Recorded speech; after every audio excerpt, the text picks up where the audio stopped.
Հարգելի հայրենակիցներ, բարև ձեզ։ Այսօր ձեր հետ միասին շատ կարևոր հարցի մասին ենք խոսելու, եւ սա վերաբերվում է Ռուսաստանի եւ Միացյալ Նահանգների միջև միջուկային ռազմավարական պայմանագրի ավարտին։ Սպառվել է այդ պայմանագիրը, կարելի ասել, որը կոչվում է SNV3 կամ New Start։ Ստորագրվել էր այս փաստաթուղթը 2010 թվականի ապրիլի 8-ին եւ ուժի մեջ էր մտել 2011 թվականի փետրվարի 5-ից եւ իր նպատակն էր սահմանափակել միջուկային հնարավորությունները երկու կողմի եւ ապահովել դրանով տրամաբանական վերահսկողություն միջուկային հնարավորությունների վրա։ Կողմերը պայմանավորվել էին այդ ժամանակահատվածում, որ իրենց միջուկային հրթիռները կլինեն կոնկրետ քանակով սահմանափակ։ Հատկապես խոսք էր գնում նրա մասին, որ 7 տարվա ընթացքում այս պայմանագրի կողմերը արդեն պատրաստ կրակելու համար, այսինքն այդպիսի մարտական իրավիճակում գտնվող, տեղակայված, կարելի ասել, ռազմավարական միջուկային այդ հրթիռների քանակը պետք է լիներ սահմանափակ մինչև 1550 եւ սա 30%-ով ավելի քիչ էր, քան նախորդ պայմանագիրը, որը 2200 այսպիսի ուրեմն հրթիռի ռազմական մարտական իրավիճակում գտնվել էր նախատեսում, սորտ պայմանագիրներ դա, եւ սա նաեւ ուրեմն սահմանափակում էր այնպիսի համակարգները, որոնք կարող են լինել օգտագործված այդ ուղղությունով, ներառում էին ուրեմն մայրցամաքների միջև ռազմավարական բալիստիկ հրթիռները, բացի դրանից բալիստիկ հրթիռները, որը սուզանավներից է հնարավոր կիրառել, միջմայրացամաքայինը առանձին կարևոր ուղղություն է, բայց սուզանավների կիրառվողը նաև ուրեմն արձակվողը նաև շատ կարևոր ուղղություն էր, եւ երրորդը նաև կարևոր բաղադրիչը վերաբերվում էր ուրեմն ծանր ռմբակոծիչներից հարձակված եւ ռմբակոծիչները օգտագործելու հնարավորությունը 700-ով էր սահմանափակ այդ ուղղությամբ կոնկրետ քանակը, իսկ ընդհանուր քանակը համակարգների, որոնք կարող էին լինել կիրառված, սահմանափակ էր արձակվող համակարգների 800-ով եւ փաստացի դրանով նաեւ ստեղծված էր այսպիսի կոնկրետ մեխանիզմ սահմանափակման։ SNV3-ը կամ New Start-ը նաև ներառում էր տարվա ընթացքում 18 ստուգում կողմերի միջև եւ ներառում էր նաև ուրեմն անպայման փոխանակում տեղեկատվություններով հրթիռների շարժի մասին եւ երկկողմ հատուկ հանձնաժողով այս ուղղությունով։ Եվ այսպիսի ուրեմն պայմանավորվածությունները նվազեցնում էին սպառնալիքները եւ աճեցնում էին թափանցիկությունը այս գործընթացում եւ զուգահեռ դրա այս պայմանագիրը չէր սահմանափակվում հակաօդային պաշտպանությունը, բայց նշում էր, որ ուրեմն չի կարելի փոխել այդ հարձակողական բաղադրիչը, որը կա դեպի հակաօդային պաշտպանության բաղադրիչ, սա նաև շատ հետաքրքիր մաս էր։ Ռուսաստանը եւ ուրեմն Միացյալ Նահանգները հաստատել էին, որ այս փաստաթուղթը ուրեմն գործում է էֆեկտիվ 2018 թվականին եւ 5 տարով պետք է ձգվեր եւ 2021 թվականին ձգեցին այս պայմանագիրը Ջո Բայդենը եւ Վլադիմիր Պուտինը միջև 2026 թվականի փետրվարի 5 եւ հիմա արդեն այսօրվանից այս փաստաթուղթը այլևս չի գործում եւ հիմա հարգելի այլընկերներ չկա որևէ փաստաթուղթ, որը սահմանափակում է Ռուսաստանի եւ Միացյալ Նահանգների ռազմավարական միջուկային զենքի հնարավորությունները։ Հիմա ձեր հետ միասին խոսենք մանրամասն այս հարցի մասին, շատ հետաքրքիր տեղեկատվություններ ունեմ ձեր համար եւ այստեղից մենք նաեւ վերլուծություն կանենք, թե ինչ սպառնալիքներ կարող են ձևավորվել կամ գուցե ինչ առավելություն նայածում համար, Բայց առաջերտին կոչ եմ անում ձեզ անպայման լայքեք այս վերլուծությունը, գրեք ձեր մեկնաբանությունները, բաժանորդագրվեք եւ դրեք զանգակը, սրանով դուք օգնում եք ալիքի զարգացմանը եւ դա շատ կարեւոր է, շնորհակալ եմ բոլորին, ով սա անում է։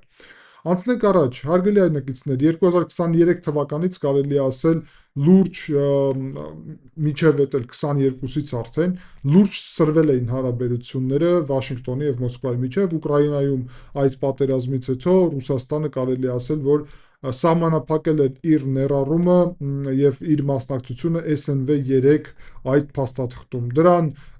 զուգահեռ Միացյալ Նահանգները մեղադրել էին Ռուսաստանին, որ Ռուսաստանը հրաժարվում է ստուգումներ թույլ տալ իր տարածքում։ Չնայած որ Մոսկվան չէր պաշտոնական դուրս եկել այս փաստաթղթից, փաստացի կարելի ասել, որ այս փաստաթուղթը Ռուսաստանի պատճառով չէր գործում։ 26 թվականի փետրվարի 5-ին այս փաստաթուղթը ավարտվեց եւ այս փաստաթուղթը ձգելը նորից հնարավոր չէր։ Ռուսաստանը առաջարկեց, որ կողմերը ոչ ֆորմալ առումով այս սահմանափակումները ուրեմն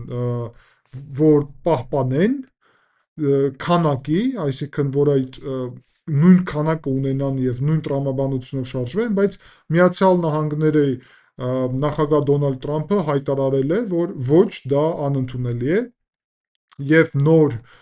ավելի ուրեմն բարելավված եւ արդիականացված փաստաթուղթը պետք, որը կարող է երկար ժամանակ գործել եւ առաջարկել է, որ ամերիկյան կողմը սրա մասին սկսի ակտիվ պատրաստողական աշխատանք։ Ուրեմն Դոնալդ Թրամփը SNV-3-ը, այսինքն New Start-ը կոչել է վատ փաստաթուղթ եւ ընդգծել է, որ Ռուսաստանը խախտում էր այս փաստաթուղթը ստուգումները սահմանափակելով իր տարածքում։ Մոսկվան ի պատասխան նաև հայտարարել է, որ Միացյալ Նահանգները մերժում են Ռուսաստանի ուրեմն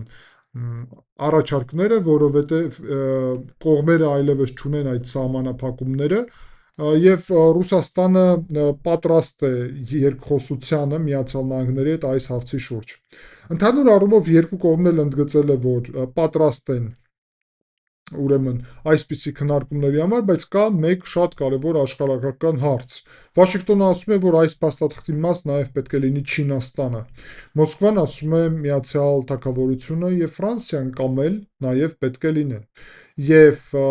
կարելի ասել, որ այս մոտեցումը փոխել է իրավիճակը։ Չինաստանը հայտարարել է, որ չի պատրաստվում մասնակցել այսպիսի փաստաթղթում, որովհետև իր այսօրվա միջուկային զենքի քանակը սահմանափակ է, փոքր է, քան Ռուսաստանինը եւ Ամերիկայինը, եւ հաշվի առնելով դա, Չինաստանը չի ուզում այսպիսի փաստաթղթի մաս դառնալ, իսկ եթե Չինաստանը փաստաթղթի մաս չի դառնալու, Միացյալ Նահանգները սկսում են հետաքրքրված չլինել այդպիսի փաստաթղթով։ Միացյալ Նահանգները ունեն կոնկրետ առաջադրանք նաև արդիականացնել սեփական ռազմավարական նշանակության միջուկային զենքը եւ պետք է ասել, որ միայն վերջի ժամանակահատվածում տարբեր ուսումնասիրությունների միջոցով Միացյալ Նահանգների նրա համար, որ իր միջուկային հնարավորությունները արդիականացնել, պետք է 540 միլիարդ դոլար նոր հրթիռների համակարգի համար, հետո օգտագործման համար նկատի ունեմ եւ այդ պահպանելու այդ համակարգի համար 430 միլիարդ դոլար եւ ընդհանուր առումով այսպիսի միջուկային զենք ստեղծելու համար ուրեմն 650 միլիարդ դոլար, այսինքն ամբողջությամբ այս բարեփոխումների համար միջուկային ռազմավարական ծրագրի Միացյալ Նահանգներին պետք է 1.5 տրիլիոն ԱՄՆ դոլար, բայց ոչ թե մեկ տարվա ընթացքում, այլ ամբողջ ծրագրի համար մոտավորապես։ Զուգահեռ դրա խոսքը գնում Միացյալ Նահանգների կողմից, որ կոնկրետ հրթիռներ են գնում, Sentinel հրթիռներ է կոչվում, որը Minuteman 3-ը պետքա փոխարինի եւ մոտավորապես 650 նոր այսպիսի հրթիռ պետք է գնեն, որից 400-ը մարտական իրավիճակում կլինի։ Գինը այս ծրագրի, կոնկրետ այս Sentinel հրթիռների ուրեմն աճել է 85 միլիարդ դոլարից մինչև 140 միլիարդ դոլար եւ 2031-32 թվականների համար պատրաստ կլինի։ Բացի դրանից, սուզանավներն է կարևոր ուղղությունը, Օհայո ձևաչափի սուզանավները պետք է փոխարինվեն Կոլումբիա ձևաչափով, 12 սուզանավ է Միացյալ Նահանգները պատրաստվում գնել եւ կառուցել, եւ մոտավորապես գինը նրա համար, որ այսպիսի սուզանավներ կառուցվեն, 126 միլիարդ դոլար է լինելու, իսկ ընդհանուր առումով ամբողջ իրանց կյանքի ժամանակ այդպես են կոչվում, այսինքն այդ զենքի ամբողջ կարող է 50 տարի խոսքին այդ զենքը գործի, ինչքան ծախս կլինի ընդհանուր առումով, դա 267 միլիարդ դոլար է եւ այդպես է հաշվվում։ Նաեւ պետք է ասել, որ Միացյալ Նահանգները շարունակում են ռազմավարական ուրեմն հրթիռների եւ նաեւ ռազմավարական ռմբակոծիչների ուրեմն ուղղությամբ ակտիվ քայլերը եւ դա ինչպես B-52 տարբերակներն են, այսպես էլ B2, B-21 Raider եւ AGM-86 նոր հրթիռները, որը շատ կարևոր նաեւ հնարավորություն են։ Նաև ուրեմն սուզանավներ են մնում 14 սուզանավ, որոնք ունեն Trident 2 D5 տարբերակի հրթիռներ, որոնք նաև միջուկային բաղադրիչներ ունեն։ Այսինքն այս ամբողջ հարցերը այդ ուրեմն ռմբակոծիչների մասին է խոսքը գնում այս պահին։ Եվ նաև հետաքրքիրը ինչ է, որ հիմա Միացյալ Նահանգները կկարողանա առանց սահմանափակում կարողանա ուրեմն ակտիվորեն զարգացնի ինչքան կցանկանա այս միջուկային ծրագիրը եւ այդ թվում մարտագլխիկների ուղղությունով Միացյալ Նահանգները կկարողանա ամեն հրթիռի մեջ ներառի 3-4 մարտագլխիկ նրա փոխարեն, որ լինի 1, ինչպես հիմա է, եւ նաեւ կկարողանա իր ուրեմն ռազմավարական կործանիչների վրա նաև տեղակայել այսպիսի միջուկային զենք, այսինքն սա Միացյալ Նահանգների համար մեծ քայլ է առաջ, այն առումով, որ ավելի հզոր դիրքերից պատրաստված լինի, որովհետև Միացյալ Նահանգները այս ամենը կարող են օգտագործել։ Եվ սա կարա բերի նրան, որ կարճ ժամանակահատվածում Միացյալ Նահանգները կարող են 2 անգամ ավելացնել իրենց կոնկրետ պատրաստ միջուկային զենքի քանակը,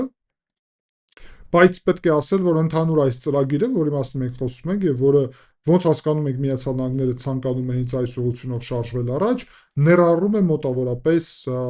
մինչև 1 տրիլիոն դոլար ծրագիր, բայց ամենակարևոր բաղադրիչը նաև վերաբերվում է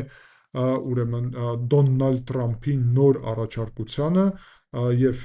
նոր ծրագրին, որի պատճառով իդեմս նաև ակտիվորեն խոսել է նախագահ Տրամփը Գրենլանդիայի մասին եւ մենք ձեր հետ միասին վերլուծություն ենք պատրաստել, այստեղ կլինի հղումը կարող եք դիտել այդ վերլուծությունը, բայց դա վերաբերում է ոսկե գմբեթ հակաօդային պաշտպանության պատմական եւ աննախադեպ ծրագրին։ 2025 թվականի հունվարին նախագահ Տրամփը ստորագրել է հրաման 1486,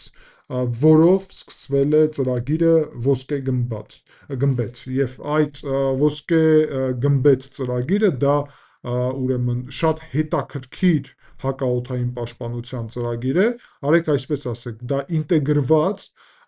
բազմաշերտանոց այսպիսի օդային եւ հրթիռային պաշտպանության համակարգներ են, որոնք պետք է պաշտպանեն Միացյալ Նահանգների տարածքը որևէ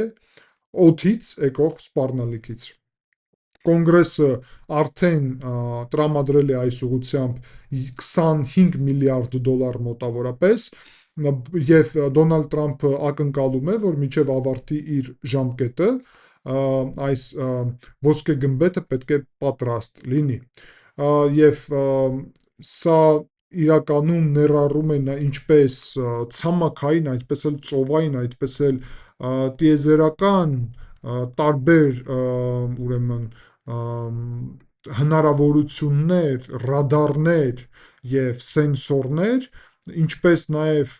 կոնկրետ հնարավորություններ, որոնք պետք է խոցեն այդ օդային ուղղությամբ սպառնալիքը, ինչպես նաև լազերային զենքեր է ներառում Եվ ընդհանուր առումով մասնագետները ասում են, որ հակաօդային պաշտպանության այս մեխանիզմը մոտավորապես 500 միլիարդ դոլար կլինի գինը այս ծրագրի։ Եվ 2028 թվականին արդեն երևի պատրաստ լինի։ Եվ կարելի ասել, որ սա պատմական է, որովհետև փաստացի տիեզերքում հակաօդային պաշտպանություն է ստեղծում եւ նշանակում է, որ գիտեք, բալիստիկ հրթիռը որ թռնում է, ամենաբարդն է խոցել միջև մտնի տիեզերքի այդ հատվածը, այսինքն որովհետև երբ ինքը թռնում է ամենասկզբում բալիստիկ հրթիռը, ապա թռնում է ամենակարճ ճանապարհով, այսպես է թռնում, եւ հաշվի առնելով, որ 90 աստիճանով մի խոսքով, որ ամենահեշտ տարբերակը կլիներ այդտեղ խոցելը, բայց բարդ է խոցելը, որովհետև եթե դա արվում է խորքից որևէ տարածքից, ապա հակաօդային պաշտպանությունը ֆիզիկապես չի հասցնում հասնել այդ բալիստիկ հրթիռին։ Մյուս կողմից կարևոր եւ հետաքրքիր այն է, որ արդեն երբ բալիստիկ հրթիռը ընկնում է որևէ տեղ, ապա ինքը ընկնում է այսպես արդեն, կարող է լինի 90 աստիճան, կարող է ուրիշ աստիճան, բայց ամեն դեպքում արագությունը այնպիսի մեծ է, որ այդտեղ խոցելը շատ բարդ է եւ դրա օրինակը մենք ձեր հետ միասին տեսանք նաեւ կոնկրետ Իսրայելի դեպքում, երբ Իրանի հետ այդ պատերազմի ժամանակ Իրանը կարողացավ խոցել մի քանի թիրախ Թել Ավիվում։ Եվ հարցը նրանում է, որ երբ հակաօդային պաշտպանության համակարգները ծանրաբեռված են, ապա ինչ-ինչ պարագայում խոցել այսպիսի արագությամբ եկող բալիստիկ հրթիռը դառնում է անհնար փաստացի, կամ շատ բարդ մի խոսքով, եւ այդ նպատակով հիմա Միացյալ Նահանգները ստեղծում են համակարգ, որ տիեզերքում, որտեղ որ ինքը ամենահեշտն է, որովհետեւ երբ այստեղից թռնում է, այսպես է թռնում, հետո տիեզերքում շարժվում է այսպես եւ վերջում իջնելով շատ արագ ընկնում է։ Այսինքն տիեզերքում ինքը շարժվում է շատ կայուն եւ ուղղակի տիեզերքում որևէ մեկը բալիստիկ հրթիռներ խոցելու հնարավորություն չունի։ Եվ ուստի սպառնալիքը հենց դրանում է միջուկային զենքի, բայց Միացյալ Նահանգները ոսկե գմբեթի միջոցով ստանալու են հնարավորություն տիեզերքում խոցեն բալիստիկ հրթիռները, միջուկային զենքը, ինչ տալիս է հնարավորություն, որ կարելի ասել չեզոք համարել միջուկային զենքը Ռուսաստանի եւ Չինաստանի, իսկ իրանք շատ են իհարկե մտահոգ դրանով, որովհետև միջուկային զենքը չեզոքացնելով Միացյալ Նահանգները ստանում են լրիվ ուրիշ կարգավիճակ։ Սուզանավների վտանգը իհարկե մնում է, բայց դա առանձին հարց է, սուզանավները կարելի է նաև ուրիշ ձև վերահսկել եւ ուրիշ սուզանավների միջոցով վերահսկել եւ հակաօդային պաշտպանությունը այդտեղ աշխատեցնել, դա առանձին թեմա է։ Հիմա մենք ձեր հետ միասին խոսենք Ռուսաստանի արձագանքի մասին։ Ռուսաստանը մտահոգված է, գիտեք, երկար ժամանակ է Միացյալ Նահանգների կողմից հակաօդային պաշտպանության համակարգներ ձևավորելու կապակցությամբ, այդ թվում 2018-ից ներառյալ, եւ խոսքին Վլադիմիր Պուտինը շատ անգամ մեզ հայտնել էր տարբեր հետաքրքիր զենքերի մասին։ Ինչքանով այդ զենքերը իրական են, ոչ մեկ չգիտի, բայց ամեն դեպքում պետք է փոխանցեմ ձեզ, տեղյակ պահեմ նրա մասին, որ այսպիսի զենքերի ունենալու մասին Ռուսաստանը հայտարարել է։ Առաջինը դա կոնկրետ միջուկային հրթիռ է, որը այս դեպքում բալիստիկ չէ, այլ եւ դա շատ հետաքրքիր է, որ թևավոր հրթիռի մասին է խոսքը, որը իրականում միջուկային շարժիչ ունի ըստ Ռուսաստանի, թևավոր հրթիռ միջուկային շարժիչով, որը կարա ժամերի, տասնյակ ժամերի ընթացքում թռնի եւ փոխի իր ուղղությունները, եւ 2025 թվականի հոկտեմբերին Վլադիմիր Պուտինը հայտարարեց, որ այս հրթիռը անցել է 14000 կիլոմետր 15 ժամում եւ տարբեր ուղիով, այսինքն ուղիղ չի գնում մի խոսքով, եւ կարողացել է ցույց տալ հետաքրքիր այդպիսի աղբյուրներ։ Այսինքն ըստ իրենց այս բուրևեսնիկը կարա 14000 կիլոմետր անցնի շատ ցածր տարբեր ուղղությամբ եւ հասնի տեղ։ Խնդիրը նրանում է, որ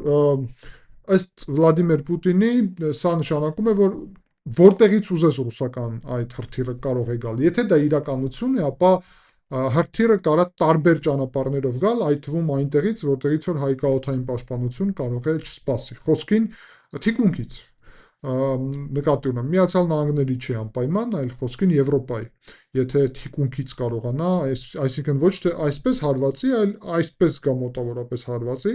այդ տարբերակը կարելի լինի, բայց ամեն դեպքում, երբ խոսք է գնում ոչ բալիստիկ հրթիռների, այլ թևավոր հրթիռների մասին, հակաօդային պաշտպանությունը այդտեղ էֆեկտիվ է, ինչքան էլ սա այսպիսի զենք չլինի առանձնահատուկ։ Եթե իրականում գոյություն ունի, որտեղ ապացույց նրա, որ այսպիսի զենք գոյություն ունի, մենք չենք տեսել։ Երկրորդը դա Պոսեյդոնն է, ռուսական ուրեմն ԱԹՍ, Սյուզանավ ԱԹՍ, 24 մետրանոց, որը կարա մինչև 1 կիլոմետր խորանալ եւ օվկիանոսներով շարժվել եւ նաեւ գործում է ուրեմն միջուկային ծրագրով, այսինքն ինքը միջուկային բաղադրիչների միջոցով է գործում եւ պետք է ասել, որ սա հարված է հասցնում հենց այնպիսի ենթակառուցվածքներին, որոնք գտնվում են ափի մոտ եւ պայթյունի հետևանքով ստեղծում է ռադիոակտիվ ցունամի մոտավորապես, սա է Ռուսաստանի տարբերակը, որի մասին մենք գիտենք։ Ինչքանով սա այս զենքը իրական է, մենք նորից ձեր հետ միասին չգիտենք, հարգելի հայրենակիցներ։ Շարունակենք, հետո չենք տեսել։ Ռուսաստանը չի ցույց տալի զենքը, միայն ֆիլմեր է ցույց տալի այս զենքի մասին, այնտեղ էլ իրական չէ, արհեստական բանականության միջոցով ստեղծված է։ Ինչքանով իրական է, չգիտենք։ Կասկածներ կան մի խոսքով, որ իրական է, թե իրական չէ։ Ոնց որ գաղափարներ, հետաքրքիր գաղափար է հնչում, բայց սրա իրականացնելը հեշտ բան չի հաստատ։ Սարմատ եւ ավանգարդ, սա արդեն կլասիկ տարբերակի ուրեմն այսպիսի բալիստիկ հրթիռներ են, բայց միջցամաքային, միջմայրցամաքային ավելի ճիշտ, եւ կարելի ասել, որ Սարմատի ուղղությունով հաստատ գիտենք, որ խնդիրներ կային, Սարմատը մի քանի անգամ պայթել է, երբ Ռուսաստանը փորձել է Սարմատի ուրեմն այսպիսի փորձարկություններ անցկացնի։ Սարմատի վրա պետք է տեղակայված լինի հատուկ զենք, հիպերձայնային համակարգ ավանգարդ, որը հնարավորություն ունի, որ 20 մախով շարժվի ըստ Ռուսաստանի կողմից եւ մինչև 6000 կիլոմետր հեռակայության վրա ինչ որ աննախադեպ բաներ կազմակերպի մի խոսքով, այսպիսի այդ ավանգարդ հնարավորությունը, մի խոսքով այս ֆիլմն էլ Ռուսաստանը ցույց է տվել, ինչքանով սա իրական է, չգիտենք, մի խոսքով ավանգարդի ուղղությունը, Սարմատը որ իրական է, գիտենք, սա իրանց սատանա հրթիռների շարունակությունն է, Սարմատը, բայց Սարմատի ուղղությունով կա մեկ խնդիր, վերջի փորձերը շատ վատ են ավարտվում, պայթում է Սարմատը, մի խոսքով սա էլ պարզ չի, իրականում կա թե չկա։ Եվ օրեշնիկը սա կլասիկ այսպիսի բալիստիկ հրթիռ է, միջին հեռակայության 3500-5500 կիլոմետր, իրականում 6 բլոկից է բաղկացած եւ մենք կարելի ասել, որ ուրեմն օրեշնիկի գործունեությունը իրոք տեսել ենք, բայց օրեշնիկը իրականում ոչ մի նոր բան չէ։ Սա նույն բալիստիկ հրթիռները, որը սովետական միությունը ուներ տասնյակ տարիներ առաջ, ուղղակի օրեշնիկը նրա փոխարեն, որ ունենա մեջը միջուկային բաղադրիչ, չունի այս դեպքում միջուկային բաղադրիչը, որը օգտագործվում էր խոսքին Ուկրաինայի դեմ հիմա առանց միջուկային բաղադրիչ են օգտագործել, բայց կարող օգտագործել միջուկային բաղադրիչով, դա էլ է պետք ֆիքսել։ Եվ օրեշնիկը ուղղակի երբ հարվածներ է հասցնում, ապա երկաթե, որը ընկնում է, այսպես որ պարզ ասեմ, շատ մեծ երկաթե, որը ընկնում է եւ ծանր եւ արագ է ընկնում, հակաօդային պաշտպանությունը չի կարող որևէ բան հետ անել, երբ արդեն ընկնում է, այդ պարագայում դա բալիստիկ հրթիռների գլխավոր խնդիրն է, ճիշտ է, մեկը ՏՀԱԴ համակարգներ անում են, բայց Ուկրաինան չունի ՏՀԱԴ համակարգներ, Միացյալ Նահանգները ունեն, Իսրայելը ունի, Եվրոպան ունի, Ուկրաինան չունի, Ուկրաինը պատրիոտներ ունի, բալիստիկ հրթիռների դեմ համակարգներ չունի ուղղակի։ Բայց ամեն դեպքում օրեշնիկը, եթե միջուկային բաղադրիչ դնես, խնդիր է, բայց այս խնդիրը նոր խնդիր չէ։ Այս խնդիրը սովետի ժամանակից 60-ական թվականներից նույն բանն է, անունն են հիմա ուղղակի օրեշնիկ դրել, թե չէ։ Տոպելը եթե վերցնենք, նույնիսկ տոպելը էլի միջ-մայր ցամաքային տարբերակ է, ապա եթե նույնիսկ Իսկանդերը վերցնենք, ապա մոտավորապես Իսկանդերի տրամաբանությունը մի փոքր ուրիշ բաղադրիչներով, հերո չի գնացել մի խոսքով Ռուսաստանը այն ինչ ցույց է տվել, մնացածը ցույց չի տվել։ Պետք է ասել, որ այս առումով Ռուսաստանը լուրջ խնդիրներ ունի եւ ես սա հիմա ամեն ինչը ձեզ պատմեցի, որովհետեւ մենք հասկանում ենք, որ եթե համեմատենք ով է հաղթում այստեղից եւ ով ոչ, ապա Միացյալ Նահանգները միանգամից կարող են հզորացնել իրենց համակարգները, մեծացնել քանակը, ներդրում անել մոտավորապես 1.5 տրիլիոն դոլար այս ուղղությունով եւ ձևավորել աննախադեպ կարևոր հնարավորություն միջուկային զենքի։ Իհարկե ծախսերը շատ մեծ կլինեն, բայց Միացյալ Նահանգների համար, որը ամենամեծ տնտեսությունն է, սա խնդիր չէ։ Ռուսաստանի համար հակառակը խնդիր կլինի, որովհետև այս համակարգների արտադրությունը փաստ չի, որ այս համակարգները կան։ Երկրորդը, այս համակարգները եթե կան, ինչքան Ռուսաստանը կարող է արտադրի այս զենքից։ Եվ երրորդը, Ռուսաստանը ունի տնտեսական խնդիրներ, այսինքն գումարի հետ կապված, եւ Ռուսաստանը չի կարող այն քանակի արտադրի, ինչ քանակի Միացյալ Նահանգները կարող արտադրի, եւ դա շատ կարեւոր է։ Եվ Ռուսաստանը հիմա շատ ծանր իրավիճակում է, որ սկսի այսպիսի մրցակցություն։ Պետք է ասել, որ Չինաստանը ավելացնում է իր միջուկային հնարավորությունները եւ միջազգային կարևորագույն պարբերական Սիպրիի տեղեկատվությունով վերջի 5 տարվա ընթացքում 300 ուրեմն հրթիռից մոտավորապես, կամ եթե ավելի ճիշտ ասենք, ապա մարտագլխիկից, որովհետև կարա լինի տարբեր տարբերակով, ոչ միայն հրթիռի տարբերակով, 300-ից աճել է մինչև 600, իսկ մինչև 2030 թվականը, այսինքն 4 տարվա, հաջորդ 4 տարվա ընթացքում Չինաստանը պլանավորում է ունենալ նույն քանակի ուրեմն միջմայրցամաքային բալիստիկ հրթիռներ, ինչքան Ռուսաստանը եւ Միացյալ Նահանգները ունեն։ Այսինքն պետք է ասել, որ այս համակարգը, որը հիմա չի գործում, այսուհետև չի գործում մեկ պարզ պատճառով, որովհետև տեսեք, Չինաստանը այս համակարգի մաս չէր եւ Միացյալ Նահանգները սահմանափակելով իր հնարավորությունները, տալիս էր հնարավորություն Չինաստանին, որ ել ավելի առաջ գնար Չինաստանը, որտեղ ինքը այս փաստաթղթով սահմանափակված չէր։ Միացյալ Նահանգները ասում են, արեք Չինաստանը միանա այս փաստաթղթի մեջ, առաջընթաց չկա, Չինաստանը հրաժարվում է։ Եթե Չինաստանը հրաժարվում է, Միացյալ Նահանգները իհարկե տրամաբանորեն այս պայմանագրում որևէ հետաքրքրվածություն շարունակել լինել չունեն։ Պետք է ասել, որ Ֆրանսիան եւ Միացյալ Թագավորությունը նաեւ շարունակում են ընդլայնել իրենց միջուկային հնարավորությունները, բայց զուգահեռ դրա այն պետությունները, որոնք չունեն միջուկային զենք, այդ թվում ուրեմն Լեհաստանը, Հարավային Կորեան, Ճապոնիան եւ Ուկրաինան քննարկում են հարց, թե ինչ անել միջուկային վտանգի ուղղությունով։ Եվ պետք է ասել, որ կոնկրետ SMV3-ը չի վերաբերվել հակաօդային պաշտպանության համակարգներին, բայց ընդհանուր առումով պետք է ասել, որ այդ հակաօդային պաշտպանության ուղղությունով նաև ուներ մի փոքր բաղադրիչ, որը վերաբերում էր նրան, որ հարձակման նպատակով զենքը չպետք է դառնա հակաօդային պաշտպանություն, բայց ամեն դեպքում այդ դուրս գալը հիմա Միացյալ Նահանգների կողմից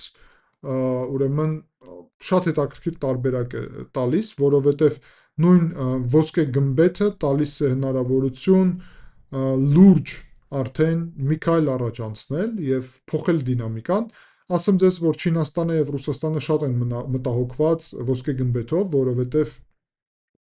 փաստացի կարա իրավիճակ լինի, որ Միացյալ Նահանգները